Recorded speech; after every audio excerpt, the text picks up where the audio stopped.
recording. All right. Well, Randy and Kittie, I'm not going to spend any time on introductions. Everybody knows you guys. And tonight we're in our Bible study, we're working on or talking about partnering in the gospel and how that is part of what true community looks like, both in the New Testament and certainly even still today. And so got a few questions that I've given you guys. Just want to walk through them. And the first of those is that you know, most of us know and love you. We've known you, we've heard your testimony, but if you would just briefly recount your years and places of mission service. Okay, we started out as journeymen, just real quick. Kittie was in Johannesburg, South Africa. I was in Liberia, West Africa. We were there, we were single, and we were there from 77 to 79. We came back. We went to seminary. We met up at seminary. We fell in love. We got married, and we were appointed to Rwanda in Central Africa in 1985. And I went to France for a year for language school, and then on to Rwanda, where we worked at the University of Rwanda, where I was the chaplain. And Kittie worked, had women's ministry going, and worked with a lot of children there as well. Then we came during the genocide. We ended up on staff at Richmond for 3 years, and then out to Mauritius, to the Indian Ocean Islands, where we spent about 8 years out there working in church development. And then we lost our work permit to a Hindu government, and they asked us to leave. And we ended up in Botswana at the University of Botswana, working with university students again. And we both worked together. Kittie discipled and mentored young women there, and we had a wonderful ministry there. And we ended up later coming back to the United States and working on staff in Richmond. And our last assignment was in France, working with Africans. About 800,000 Africans are living in Paris. And we ended up, I was the team leader for a team of missionaries there who had all served in Africa. And now we're working with Africans in France. And then we came to Ruston, and that's where we met all of you at Emmanuel. Well, you know, I mean, I thought I knew your story. I heard a few new things in there that I hadn't quite been caught up on. So you guys have served in a lot of different contexts, and that goes being in different places and kind of goes along with what we're talking about tonight, because we're talking about what it means to be partners in the gospel. And so I just want to ask you guys, what does that mean? The idea of partnering in the gospel, you know, what does that mean to the two of you as career missionaries? Well, I think the most important part is that we are not in this alone, and we need to be in partnership, one, with the Lord, two, with the local church who sends us out. And in our context as Southern Baptist, we include the whole cooperative program as part of that partnership.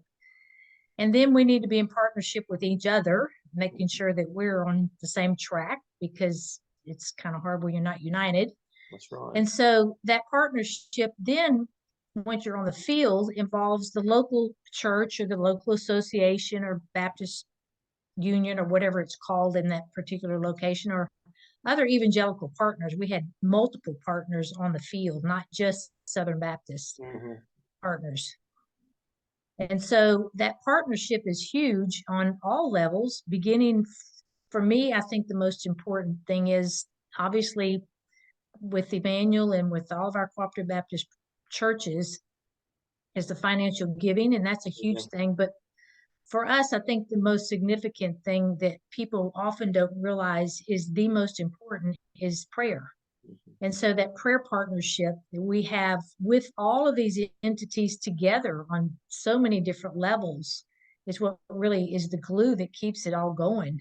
And without that, it doesn't work. It just doesn't work. Like when we were in Rwanda and we were in the middle of a war, we had one phone call to my parents to say, guess what? We're in a war. And from there, they alerted people, and we knew that there were people praying all over the world, and we had no contact. We couldn't talk to people and say, hey, pray about this or that, but we knew they were. And so we had that tremendous support during good times and some really tough times. Absolutely. Well, you know, and that's, you know, tonight, you know, we're focusing in on prayer, and we're focusing on giving. I mean, we're really looking at in Acts, you know, how they partner together. They sent out Paul and Barnabas, you know, and all those things. They pray, they send them out, they support them. But, you know, we're focusing on partnering through giving in prayer, but as you were on the field, I mean, you already mentioned prayer, and that's primary. I mean, that's a primary thing, like you said, and certainly the giving we give through the cooperative program, Lottie Moon, those things. But what were the most meaningful ways that supporting churches partnered with your family during your time on the field? Both, I mean, you mentioned prayer, and that's, like I said, that's primary, but other ways, and what made those things significant, when churches partner with you guys in that way? Well, whenever Kittie and I would pray with our boys at the dinner table, we always were reminded that Baptist people all over the United States were giving to Lottie Moon, and that food on the table was given to us and was supplied to us by Southern Baptists who give of themselves.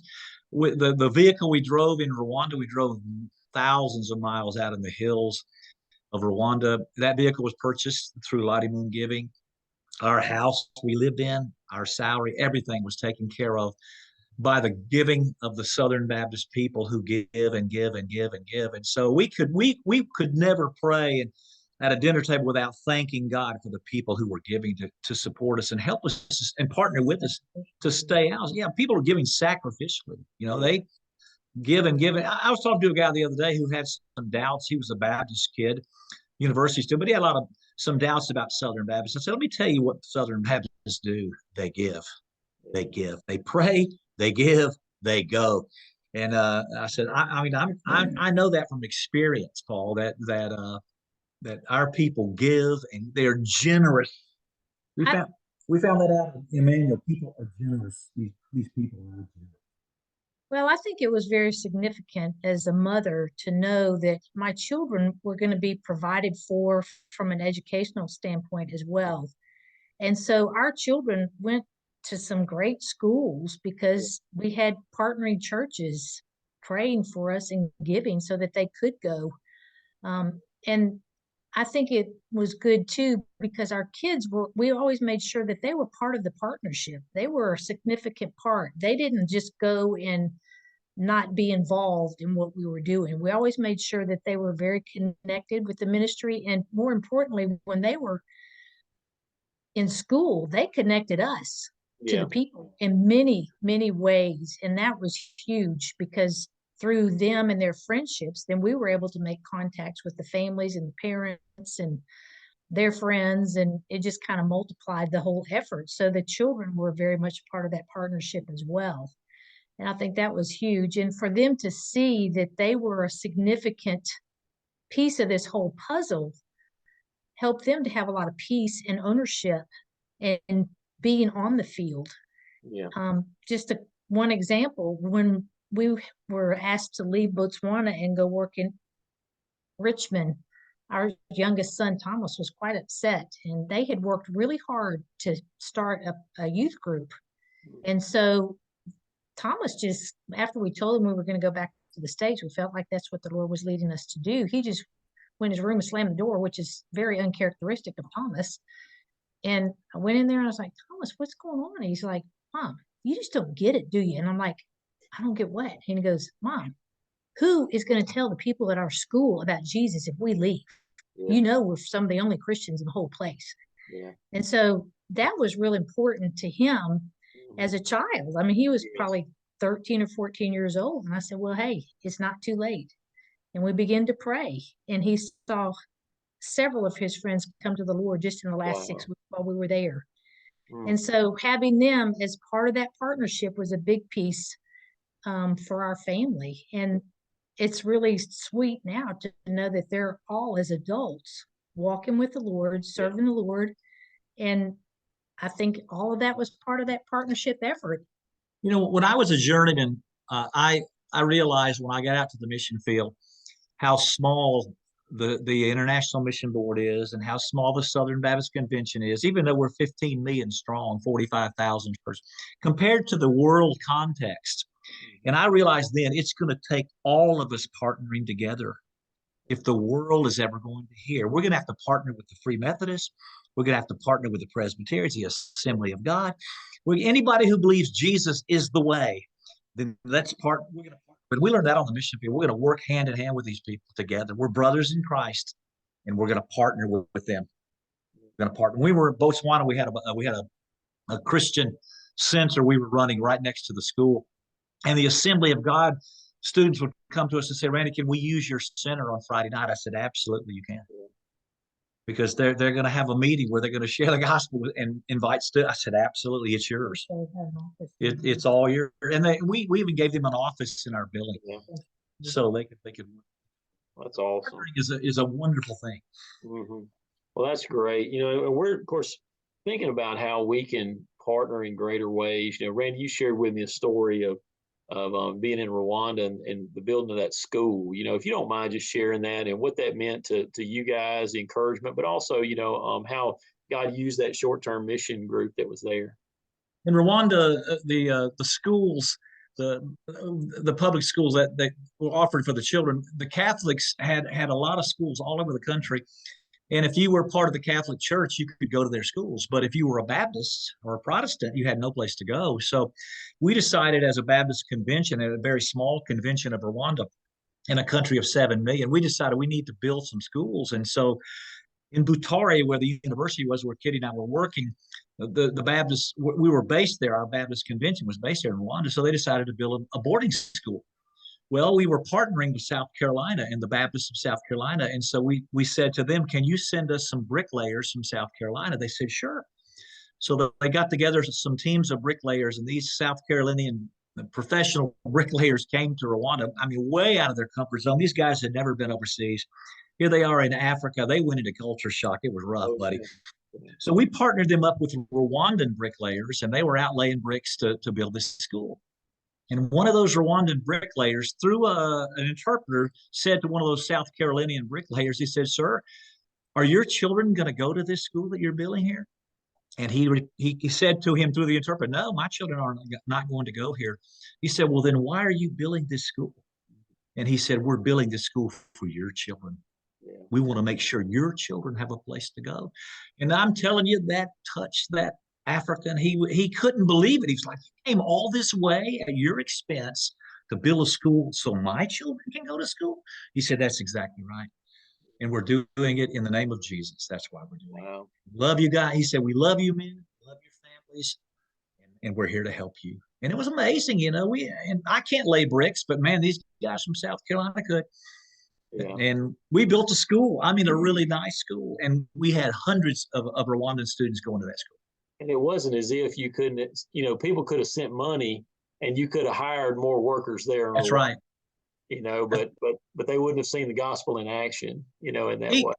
Each day that team of construction workers, they would open with prayer. They gather around. They'd pray with all these African workers. They share the gospel. They had a time to share the gospel with all of them, make sure they get the chance to hear the gospel, and then they would go to work for the day. And amazing. And it was a great experience. Another story, Paul. I was the strategy coordinator for the Indian Ocean Islands when we lived on the island of Mauritius. And we had multiple families go to the island of Madagascar, but nobody ever made it past about year 4 or 5. Mm-hmm.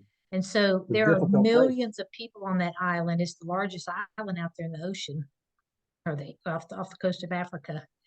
And so we were headed for a stateside assignment. And so we just decided we need to have a prayer campaign back in America to just start praying that the Lord would raise up workers to come to Madagascar. And so we did. We had this huge prayer campaign. Every church we spoke out in that year that we were home, we had a prayer campaign, and we had the Mauritians helping us design flyers and things that we could give out to pray for Madagascar. And it wasn't maybe 3 or 4 years later, we had the first family come. And those people stayed there till they retired. But not only that, they were such awesome leaders that they just began to recruit folks and bring, the Lord just began to provide more missionaries. And we reached, I don't even know how many people groups have been met and reached with the gospel now since that campaign. But that's how it started. But we were praying with our partners in Mauritius and our teams out there in the islands, but we also came back to the States, and the churches joined. And I would send out letters like once a month about what they needed to be praying for. And it was really awesome just to see God bring workers. Madagascar is a dark It place, is a a very dark, difficult place. very hard. Lots of animism there and just Yeah. voodoo. It's a Yeah. difficult place. Yeah. Well, I really appreciate you guys visiting with me and talking with me, and I think, just hearing from folks that have been out there on the field and I mean, we're all to be about the work of the Great Commission, as we go, wherever we are. And, but, we appreciate y'all's testimony, always give glory to God and, wherever we go, he's the one doing the work, we're just the tools. And so we thank God for that. But I appreciate you guys taking a little time with us and it doesn't matter where you go, you're still part of a manual, in our minds and our hearts. And so, as we were thinking about this tonight, or thinking about that this week, I couldn't think of anybody better to reach out to. So just really, We still, guys. though we've joined a church here, we still feel like our families at Emmanuel. We still feel like we're a part of you. So Yes. probably always will. That's right. We'll always be connected. You'll be We connected will. with other brothers and sisters. You know how that works wherever you go, but Right. God has a way of keeping us connected. So we Yes. love you guys. Love you Love guys. you too.